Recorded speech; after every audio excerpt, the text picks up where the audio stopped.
Councillors koro kwayo sirikal mondo owinje ywak gi kendo okete tim singo manomigi ewi pension kaachiel kod allowances margi madwe ka dwe.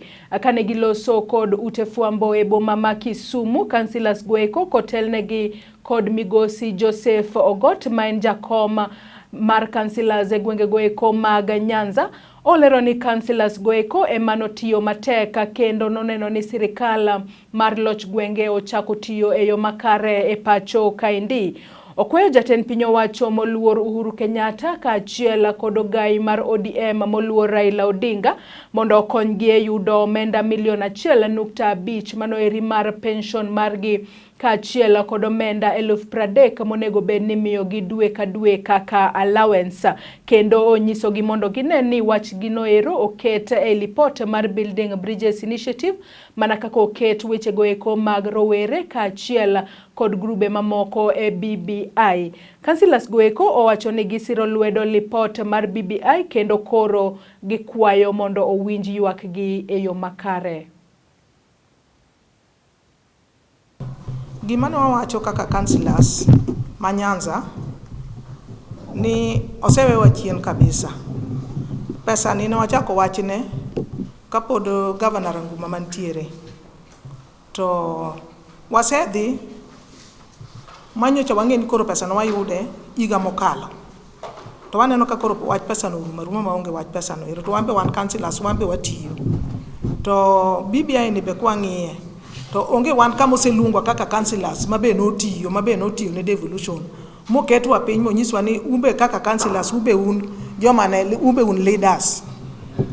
Bedo uru kama mondo wambe wanyisu kaka tiend BBI ni dhi. Kine dhi kama jo BBI nitie tidhi mana kaka I represent party ka ine party moro yote idhi kaka ja ODM kata party machielo to kidhi kaka councillor.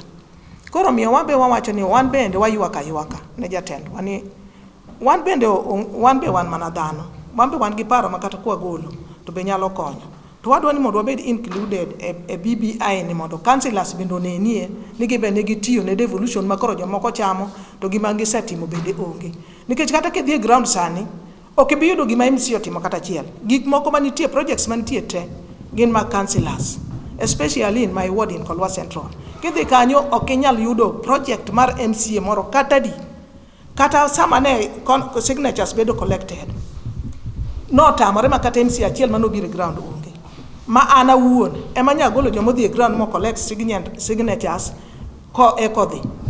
To ginte makoro nyo giwuoyo ka giwacho ni gidwaro mtoka $1 million. Ni tax force mondo ng'ere kaka dikonywa. Mong'iyo kaka dikonywa we wacho sechopo tesari kata samo weni. Clip moro wan go mano wacho we discussed mi jo tesari wacho ni dwe manigi wuoyno the next month ne wadhi yudo check mawa. The clip can be sure kapo ng'ato dware. To date okwangi ni gimne kama nade. To kata mago bed kuro BBI to support. Wa support kaka gimochak gi wuodwa. Wa support kaka giwacho ni giber mang'eny e iye. Tabu ni ok ong'eny mipoge nyaka jopiny mondo yude ko joma riek yude simo to ng'eny wato mang'i ogol gimore simo. But even though se wach no timango utingo ber moloyo ne wadiwani magirone whatever masani mamago wenzetu.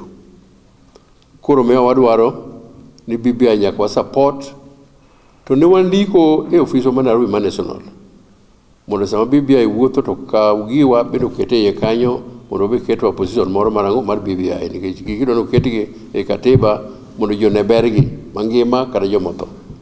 Hai marach marwano ko obedo kayo. Koro wakwayo time pon nitie kadang jadung Uhuru yie jadung Raila giketie councillors machon kamoro e wach mar BBI ni odonje iye kanyo.